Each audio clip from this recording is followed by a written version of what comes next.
Good evening, everyone. Welcome to the I Am Online Experience, the Identity Unplugged. This is our final Identity Unplugged interview. And you know what? I wouldn't say this to the other 5 guests because I would probably offend them. But let's just pretend for tonight we have saved the absolute best for last. I cannot wait to introduce you to our guests in just a moment. But I see y'all are starting to pop on. So just join in, pop on. Say hello to somebody else that's here. We're just going to chit chat for a minute so everybody has a moment to be able to join in and be a part of that. If you are brand new, several of you have joined just within the last few days. And I mean, even though we're at the tail end of our 6 weeks, you are so welcome here. I am so glad that you chose to be part of this group. We've developed just a sweet camaraderie and community here in the I Am Online Experience.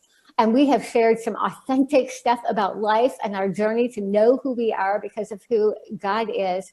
And you are not too late at all. You came at just the right time, and the questions and the posts and the interaction will continue long after this week, so you don't have to worry about anything. All right, so it's time to introduce my guest, and then we're going to dive into today's conversation. Before I do the introduction, just a reminder, I want you to interact with the content. So interact with what we're sharing and talking about here. I want to hear from you.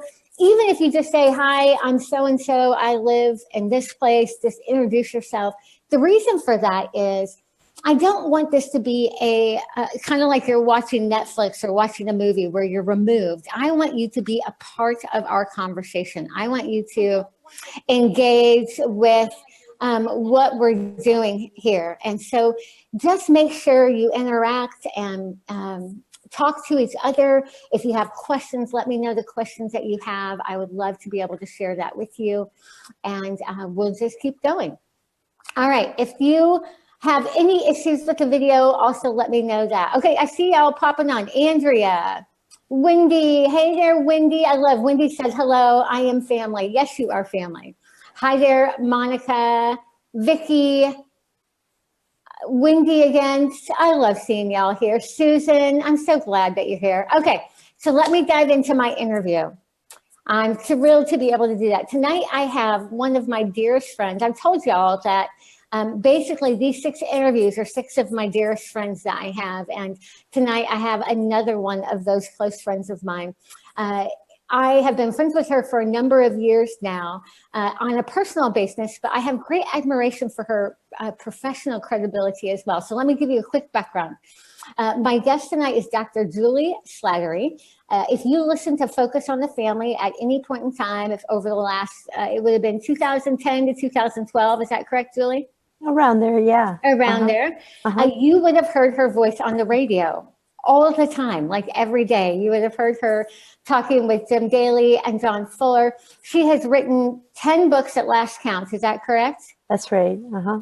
10. Most people don't read 10 books in a year, let alone write 10 books. 10 books. She just finished edits on her newest book, which will come out next summer in July. She has a ministry called Authentic Intimacy, which is all about intimacy in marriage and intimacy with Christ, and the importance of those two things going together. Really, her specialty and her heart's passion is, I'll say it this way, and you can correct me, Julie, is sexual discipleship. And I'll let her explain that in just a moment. But it's beautiful, and I have thoroughly enjoyed many of our conversations about this subject because it really is her calling. So that gives you a little bit of a background on my friend. Besides that, I just like her. Every time she and I get together and talk, we have about 2.5 minutes of small talk, and then we dive right into the deep conversation where we stay for about 3 hours until some waitress usually rescues us from ourselves. So welcome, Julie. I'm so glad you're here. Thanks. I'm so glad to be with you, and I look forward to having our deep dive again on this. Now we're going to do a deep dive with, just a random several hundred people. Sure. No problem. Why not? Yeah. Okay. So I gave some of your professional background and all that. In addition, by the way, personally, she has 3 boys. She and her husband have been married for 19 years, 20 years? 23. Mhm. 23. Okay, Yeah. you need to go update your bio. Just so I know, you're right, I do. 23 years, 3 boys. She lives in Colorado Springs. So that makes it really nice for me to hop on over and see her. Okay, so did I describe really kind of what you just do it? What do you feel like is the message that God has given you? Oh, wow. To Yeah, and summarize it. you have a couple, like maybe a minute or two. Yeah, I think the message, and you did summarize it really well, but a lot of the entree point for me is talking about sexual issues, whether it's for married people or single people. There's just a lot of pain around sexuality and confusion, but I don't talk about sexual issues just to solve them, but to help people connect to God, and to recognize that sexuality really is a very spiritual aspect of who we are by God's design. And there's spiritual warfare around our sexuality, but really teaching God's design, not just, hey, wait until marriage, but the deeper design and the purpose of sexuality, helping people pursue healing, whether that's personally or relationally. And then, even engaging in some of the cultural conversations around sexuality. So, yeah. And yeah, as if there's just a few conversations, right, in our culture right now going around sexuality. And side note, real quick pause, for those of you who happen to have children in the room, because I know some of you have children in the room, we're going to keep this very GPG, so you don't have to fear that. But we also want to be able to have an honest conversation about intimacy and sexuality and how it impacts our sense of identity. And we're going to talk about that somewhat. At the very least, I think it will be a great conduit for those of you listening to take back and have conversations, age-appropriate conversations with your children and your spouse. It doesn't need to be age-appropriate for your spouse, but Yeah, that's right. Having those conversations. But thanks for explaining that, Julie. I love your heart behind it because it's so different than what we're receiving in the culture. Yeah, well, my story, Michelle, and I would have never signed up for this particular topic to specialize in, but God really got hold of my heart, and it's been a faith walk, and I'm never bored. It seems like every week there's something new to jump into in terms of responding to, and, I love seeing God redeem lives and redeem this conversation, so it's a joy. And you get to, I know because you and I have chatted about it, when you travel and meet people, I mean, you hear story after story after story of brokenness, but you also get to see just story after story of redemption. Exactly. Yeah. I mean, that's what keeps me going. If you only heard the stories of brokenness, I think I would give up, after a few years. But when you get absolutely. You get to see that when people do take those steps of faith towards the Lord, and all of a sudden God just shows up and begins healing and restoring and redeeming, it just makes you want to keep going. So totally. I get it. All right. So before we dive into a little bit more of your expertise and your heart on this topic, I really want to get personal with you, Julie, not the clinical psychologist that you are, but you just as an individual woman who has lived a few years of life at this point in time.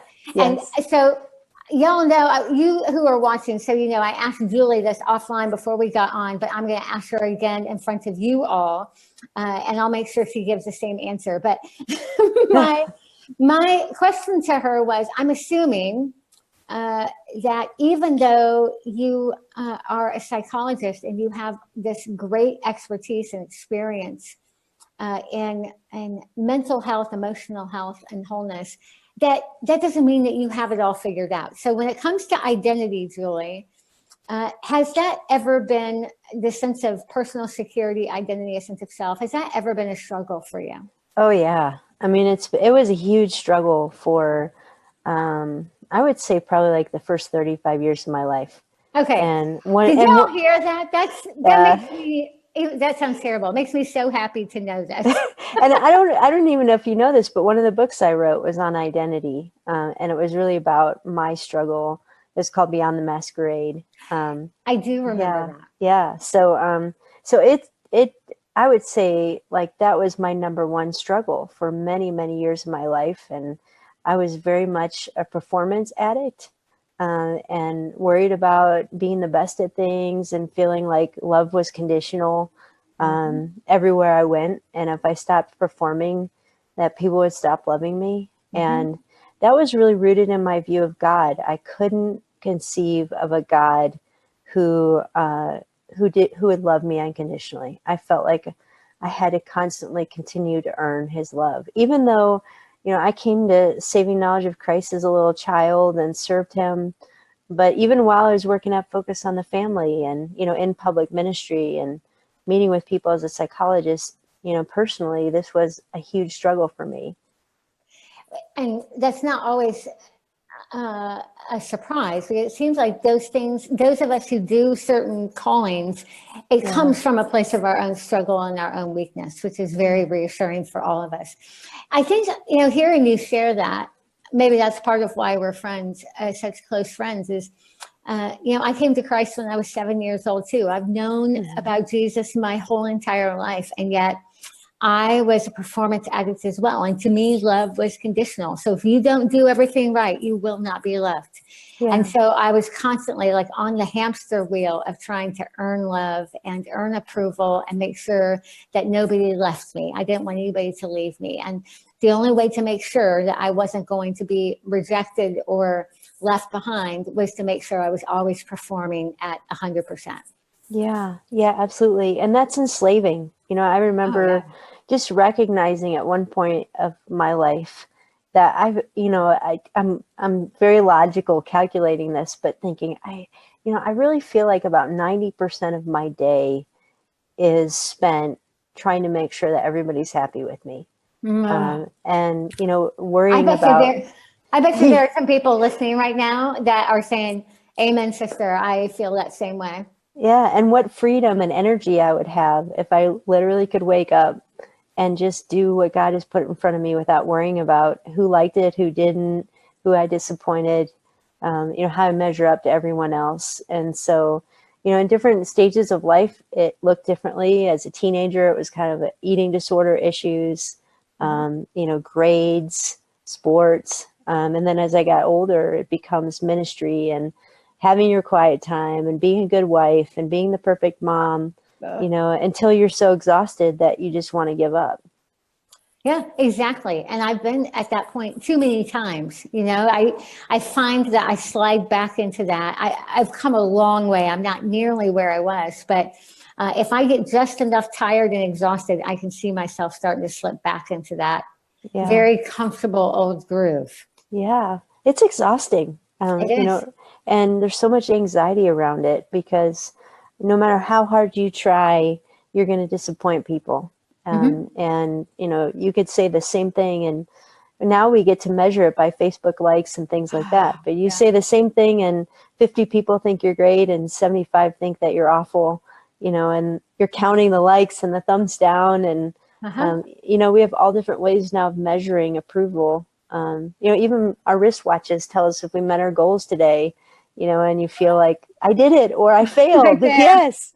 And I struggle with that. Sometimes I have to take it off for a month because I can get caught into anything that will hook me into, am I performing? How am I doing instead of resting? It's interesting. I was thinking of this either earlier this morning or yesterday morning. I can't remember, but even the reading the Bible in a year plan, and there's nothing wrong with following the read the Bible in a year plan.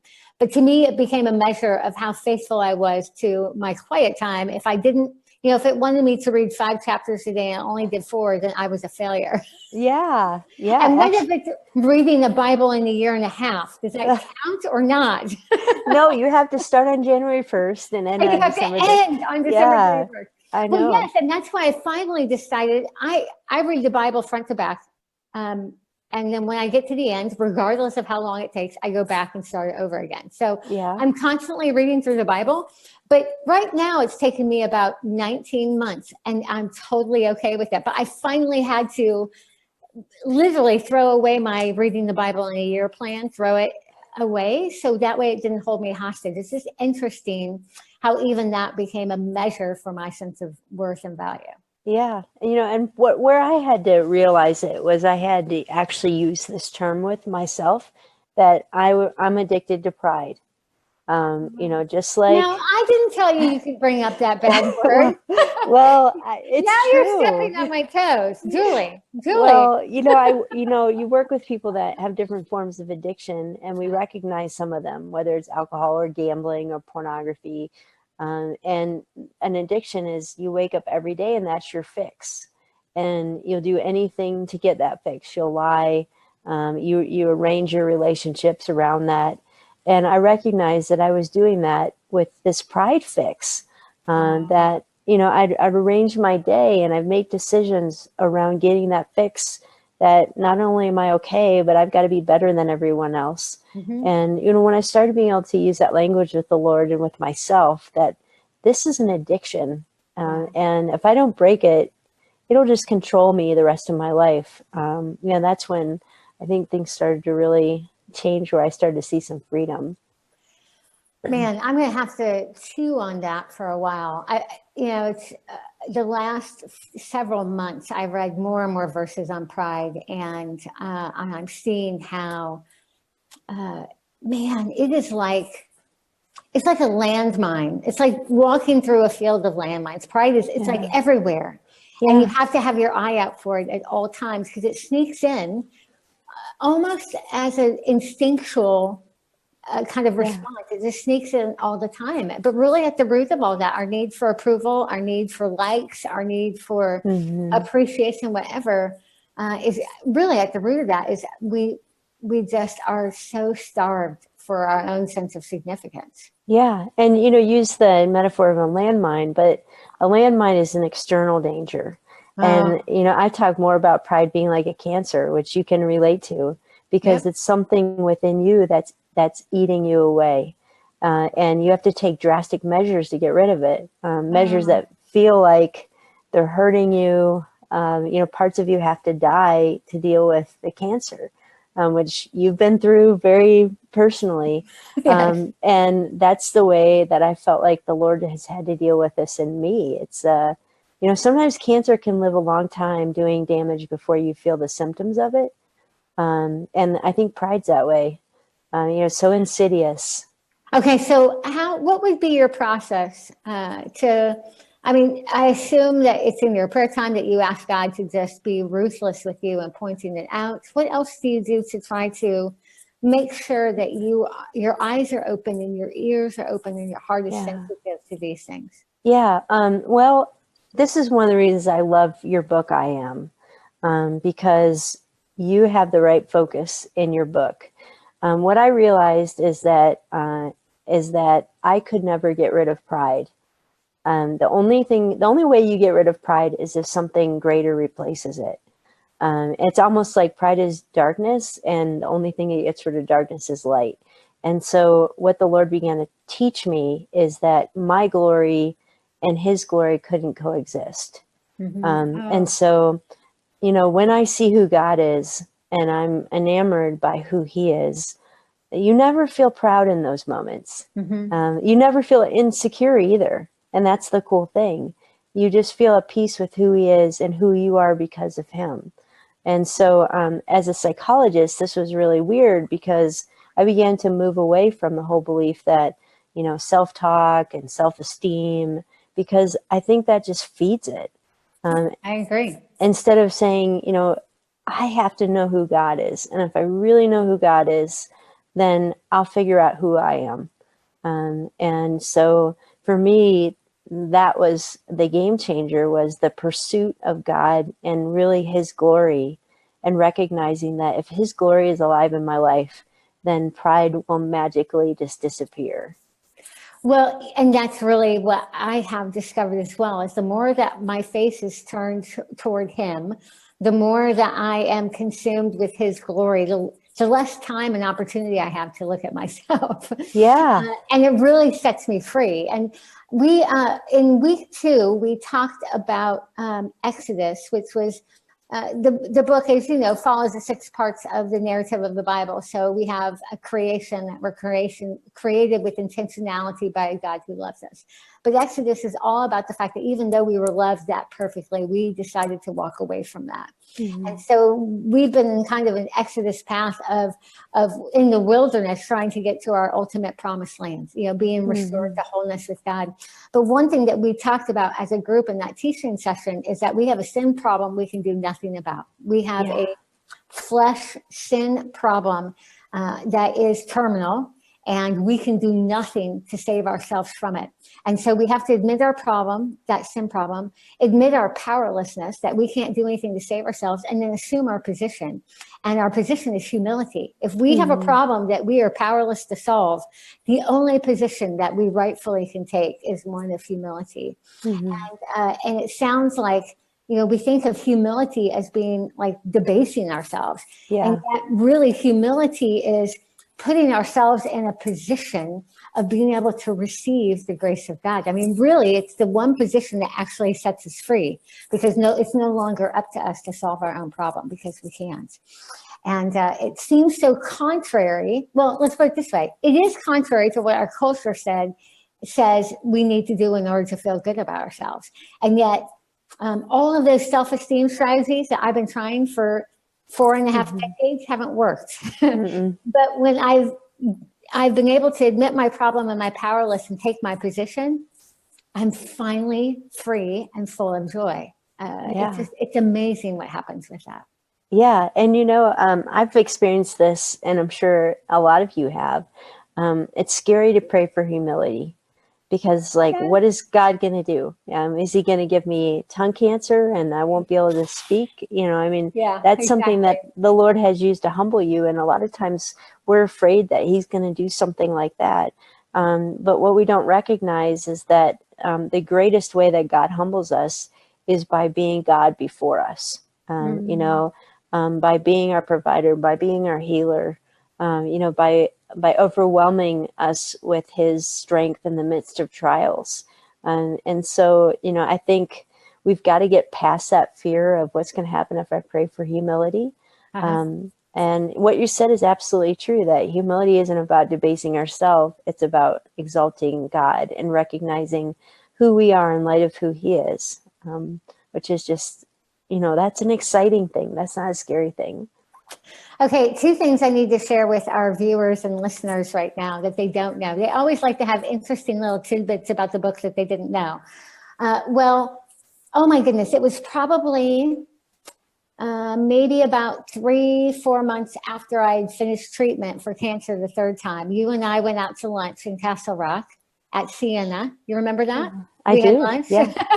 Yeah. I remember. It was so new after treatment and surgery that I could hardly eat. So I was having such a hard time chewing and swallowing.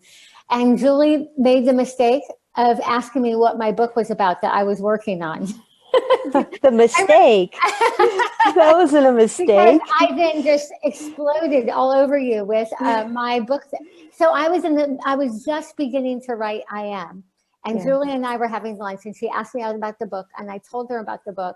And she said, like what she said now, that she loved the idea, but she goes, I would encourage you to consider not making every chapter a happy, feel-good chapter. In other words, don't just talk about I am beautiful and I am strong and I'm wonderful and I'm all this. She goes, talk about the hard stuff too, because that's part of who we are as well. And that day, I remember I had a salad. Why I chose to eat a salad and I could not eat, I have no idea.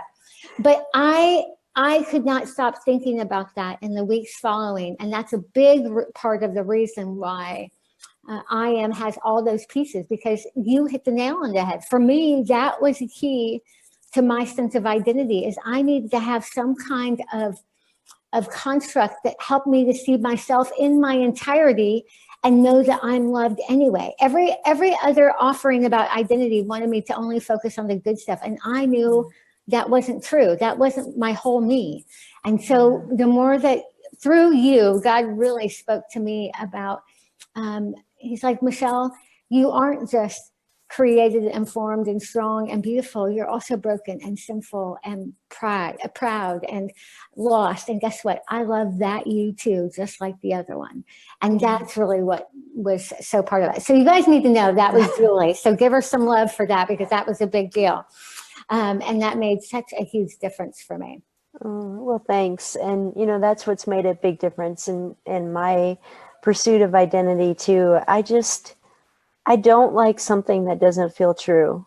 And Mhm. so much of modern psychology, and I would say even modern Western Christianity, wants to tell you only the good stuff and eliminates the stuff in scripture that's hard. And Mhm. we sniff it out and we're like, if it's not true, then it's not going to give me confidence in the long run. We find Because I, freedom yeah, because I in know truth. it's not true. Yeah. I mean, at some Absolutely. point, we all know, okay, that's not really true about me. Yeah. Yeah. And so we need to have a truth that's bigger, kind of like you had said, because somebody quoted it on the Facebook page. The only way to get rid of pride is if something greater replaces it. Yeah. And in much the same way as I've told so many that are participating in the study, that the only way to have a secure identity, to have a foundation strong enough to hold your entire life, is to have a foundation identity that's based on something bigger than just you. Yeah. That same kind of concept. We've basically gone too small. We've aimed too small, and we need to find something bigger and greater. And the only thing worthy of that kind of focus is God Himself. Amen. So this last week in the I Am journey is all about revelation. And I did a teaching on Monday that was talking about what it means to be revelation people, where we have been saved by Christ. We have been promised eternity. We have the presence of God living in us, the Holy Spirit, a deposit guaranteeing that Jesus is going to come back for us and take us to glory and make us whole. But we are revelation people, meaning we have the revelation of what's coming, but we don't get to experience it quite yet. So we're kind of in that tension between the promise and the fulfillment. Yeah. So help us. How do we walk this out? This in between place where we keep our eyes focused on the horizon, knowing that Jesus is coming, that we keep our eyes ahead on that, that we don't lose sight of that, but still walking out the really hard stuff. And in a culture that's trying to steal our sense of self every single day, how do we do that? Oh, I wish I had a good answer for that. I'll share with you one of the wisest men that I've ever learned from, which is A.W. Tozer. And I know you know of Tozer, a lot of those watching do, but he's this author that I just feel like has discipled me through his books. And I was just reading something again this morning from one of his books that speaks directly to this. And he talked about how faith is the determination to gaze at God at all times with our soul. And that sounds really weird, but it's this idea that you and I can be having a conversation right now, but my soul is gazing somewhere. It's either engaged in what's happening in the world. It's either kind of in a superficial place, or there's a sense to which I've determined to set my eyes, the eyes of my soul, on who God is. And that at any time you can be busy doing the dishes, you can be at work, you can be driving, but there's a sense that your soul is gazing somewhere. Is it gazing towards that thing that you want at work? Is it gazing towards that relationship that you think you will make you whole? And that the definition of faith is what it talks about in Hebrews, keeping our eyes fixed on Jesus. And that's not a momentary thing during the day. That is a habitual choice of where are the eyes of my soul, and a discipline that we learn over time. But Michelle, faith means that there's the potential of doubt in all of us at all times, because faith is believing in something that we can't see. We can't see heaven. We can't see Jesus coming. And so the reality of faith is that it's a choice every day. I think about the shield of faith extinguishing the darts of the devil. Well, what are the darts of the devil? They're doubts. They're doubts that the Bible is really true, or that Jesus really will come, or that he's present with us today, or that there really is eternity in heaven waiting for us. And so we choose faith when those doubts come. But I think realizing that great men and women of faith also experience doubts on a regular basis. It's what they do with those doubts. And And so, you know, that's like a constant battle in my heart through different things is, you know, just the doubts that come through living in this life and not being able to see Jesus face to face. Remembering my history with him, remembering his faithfulness, you know, rehearsing those things like the psalmist does, reminding myself of the goodness of God. But those are the weapons that we use to live right now between this tension of what we hope for and what we experience today. But I'm learning. I mean, this is, I'm learning day by day what this looks like. So yeah, I'm right there with you. I've shared that with the group over and over again. I'm just an ordinary woman that's just waking up and gutting it out some days, you know, just trying to walk it out. And some days I'm face on the floor and barely, you know, just saying, God, have mercy, help me, help. I don't know what to do next. And other days feel a little bit slightly more successful. But I mean, that's what we do. And that, I think that's the beauty of us being able to do this in community. And being able to do this together to remind us, you know, where one person's faith is struggling, another person may feel stronger or more confident in that faith today and not be having as many darts. And when we can help spur each other on and strengthen each other when we're struggling and go back and forth. I mean, I just know, this is why God said so many times throughout the Bible that we are to not neglect meeting together and we're to walk this out in community. And he always kind of came when people were gathered and we're together because we do need each other. One thing you were talking about the A.W. Tozer quote to constantly let your soul gaze on God. You know, that you don't know this. Those who are watching this video and who watched Monday's teaching video, I'm sure were grinning and smiling and nodding their head violently. But the teaching on Monday, I shared a story about how Monday morning I got up early and the sun was rising over the ocean. And there were 131 condos across from me, 131 condos with windows, walls of windows overlooking the ocean. And only 6 people came out to watch the sunrise.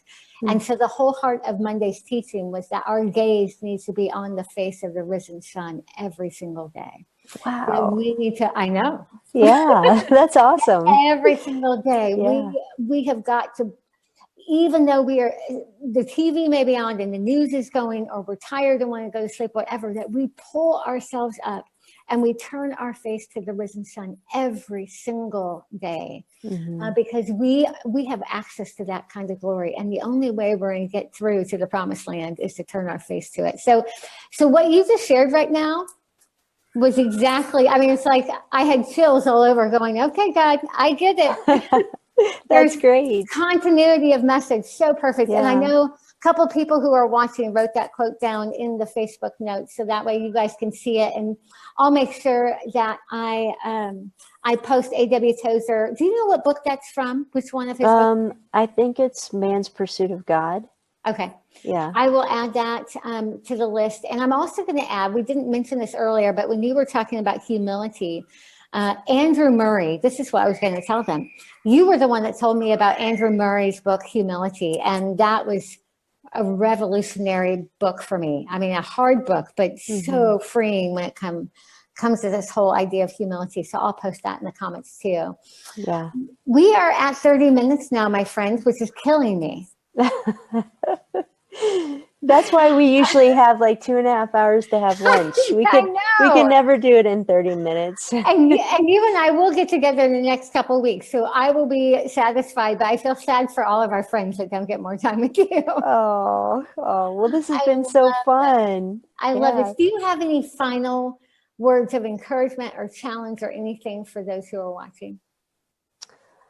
Well, I guess I would just say, I mean, you and I think we're about the same age. You're a little younger than I am. We've been through similar journeys, but I think we would both say that we're finally getting to a stage where there's freedom. And it doesn't mean that we don't struggle with some of these same old battles every now and then, but it really is true that God can set you free from this, that you don't have to wake up every day with insecurity or with pride, that God really can set you free. And when we talk about having your identity in Christ, that sounds like such a ethereal kind of idealistic thing, but it's becoming true. And I know it's becoming true in your life. And so I think particularly those that are maybe younger in their journey with the Lord, just the encouragement that, this isn't just puffy stuff. I could be sharing with you all kinds of psychological principles I learned in school, but this is what I know sets people free. And so don't give up on it. And this is why I had you come on here and do this, Julie, because I love you. Your wisdom, and you got all up in my business today. You talked about pride and self-esteem and all of that, which convicted me. And this is why I love you, because you tell the truth, and you don't just deliver the nice messages that everybody clicks 1,000 likes to. You deliver the truth, because the truth really does set free, and so appreciate that. Well, thanks. I feel the same way about you. So can't wait to have lunch again. Soon. Yes. All right. To the rest of you who have been watching, thank you so much for being with us today. I've been watching your comments coming through. I see so many of you who are posting about gazing at God with all your soul, and that you were going to keep pressing on. You're not going to give up. I love that. This was our last Identity Unplugged video, but we have one last video together on Friday morning at 9 o'clock Mountain Time, 9 o'clock Mountain Time. So make sure you come right back here for a final video with me. It will be, I don't know, probably about 20 minutes together, a final teaching time as I send you off at the end of this study. But you guys just keep walking this out day after day. This journey does not end for you when the study ends. I'm going to keep walking it out. Julie's going to keep walking it out, and you are too. And we've loved having this time with you tonight. If you are watching this video later, the recorded version rather than the live version, you can leave questions or comments in the Facebook post, and I will circle back around tomorrow and make sure I check in and answer any questions that you have, and just dialogue with you there. We definitely want you to feel comfortable and a part of the conversation, even if you couldn't join us live. So once again, friends, thanks for hanging out tonight. Have a great evening, and I will see you Friday morning, 9 o'clock.